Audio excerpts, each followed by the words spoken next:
series Gentleman Jack is based on the real life of Anne Lister, a 19th century Yorkshire landowner.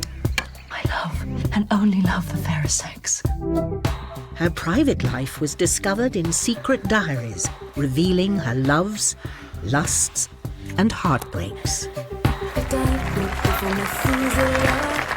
Anne Lister, that's just been immortalised. How are you feeling about that? Anne Lister is an inspiration to be visible, to be who you are. She was very modern, really. The show, partly inspired by Jill Liddington's book Female Fortune, has introduced Anne's story to a global audience. Come all the way from North America. This is actually my 7th trip to Halifax. Here we go, rehearsal and action! Here we are. People didn't know they were looking for a protagonist like that, a hero like that, and I think that's why it's resonated with so many people, because there's no one like her on our screens. When you write a show, you hope that you'll get good viewing figures, you hope people like it, but the response globally that we've had, this huge emotional response, you don't expect that when you write telly, you just think you're going to entertain people, so it's very good, and it's all because of Anne Lister. Across the world, thousands of women have come together in fan groups and forums to share their stories. She knew that it was natural. It helps to say, hey, we've always been here. And in some cases, discover their true sexuality. The Gentleman Jack community, like a family. Got my little tattoo with the top hat. I felt loved and valid. I realized that I was a lesbian. With women of all ages being emboldened by the portrayal of Anne Lister, this phenomenon has become known as the Gentleman Jack effect. So I wanted to tell you for ages and ages.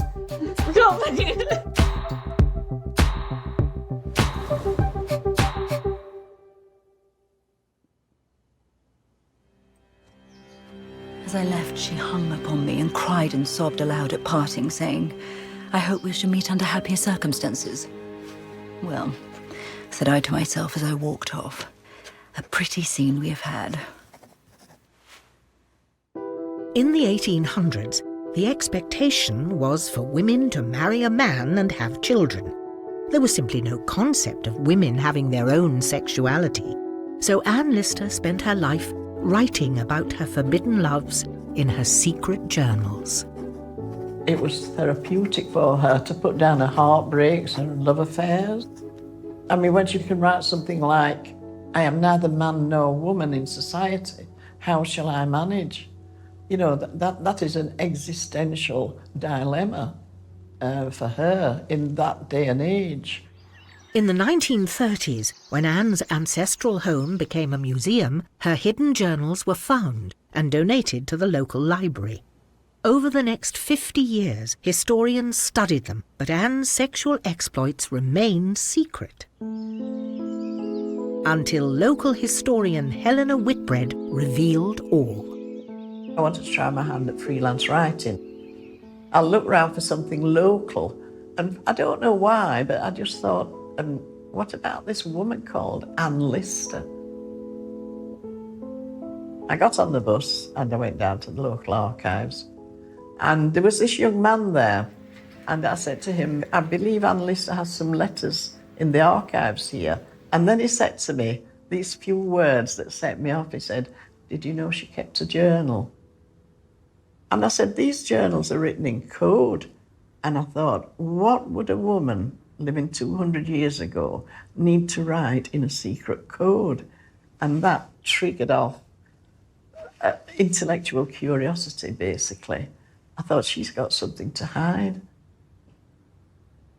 It was a little while before I twigged on. I remember seeing a little phrase, and it said, "I think I will have to go to Russia and find myself a wife." And thought, so this is what she's hiding. Out of the shadows of history, you might say, came these wonderfully depicted people in her life, women that she was in love with. And slowly, as I worked through, all these wonderful characters emerged. Anne Lister single-handedly ran her family estate near Halifax. She was also an intrepid traveller. In 1840, during a trip to Russia, Anne died from a fever, aged 49. She's buried here in Halifax Minster. The exact location of her grave is now unknown, as her tombstone went missing some years after her death. She was an amazing woman. She is a person who people in my community see as a real hero. She's someone we can look up to. She was filled with courage, she was filled with determination. She wanted to live her own life in the way that she firmly believed that God had created her to live. To find a place where she was interred here in the Minster is something that feels spiritually important to me and to thousands of women. And even more so, to have a place that we can come to and know that she's here. In March 2000, during renovations to the Minster, Anne's shattered tombstone was found under a raised platform by stonemason Andrew Barraclough. They've had a big hammer and they've struck that, and that's what to form that type of a break. That was a heck of a hit. That's it, yeah, a big hammer. Yeah. And same there, so they've hit there and they've hit there. Yeah. The stone has been desecrated. Yeah. Call it what you want. Yeah. Literally within mauled. within living memory, which is really, really sad. Yeah. She was a very prominent person in Halifax. There's no two ways about it. Yeah. You know, and anybody that was anybody. Got it. Yeah. Knew that she was who she was, and I feel she's not been treated as she should have been treated. Yeah. I say I've no axe to grind. Right. I just, as a person, I feel that she's not been treated in the right, not been shown any respect. You going home? What the hell are you doing? I asked you if you're going home. Some people think it's time you went home. Keep still, dirty fucking Jack! Come here. Jack was a slur used against lesbians in the 19th century. Anne Lister was dubbed Gentleman or Jack by people who disapproved of her lifestyle and non-conforming dress sense. Leave Miss Walker alone.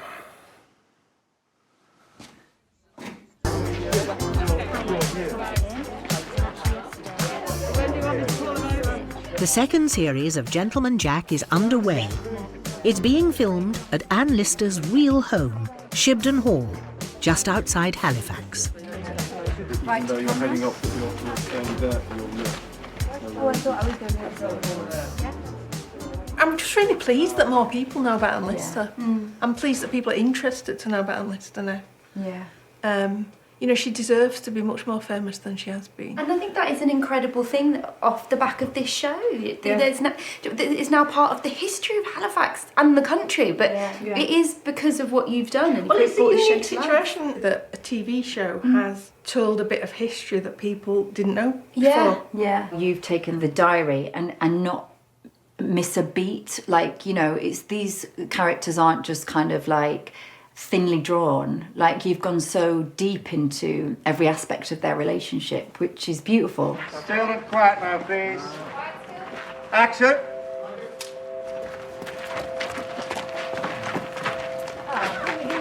Oh, how was your journey?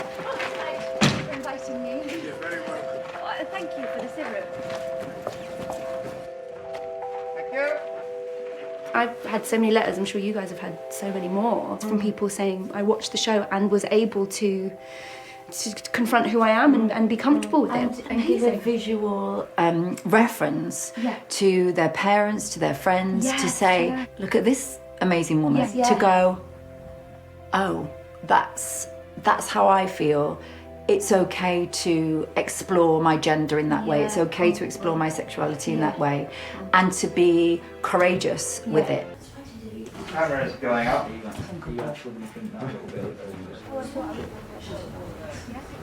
I'll never play anyone else like her, because she's theatrical, she's sensitive, she's vulnerable, she's charismatic, she's sexy, she's hard, she's vicious, she's cruel at times. I mean, what a gift. That's why it's resonated with so many people, because there's no one like her on our screens, you know. I've spent a lot of my career feeling quite silly sometimes about being an actor. It's very easy to think I'm not really doing anything. That's why it's been so special being a part of this, because it really has impacted people's lives. It's the first time I've written something that I think was important. Yeah. Actually important.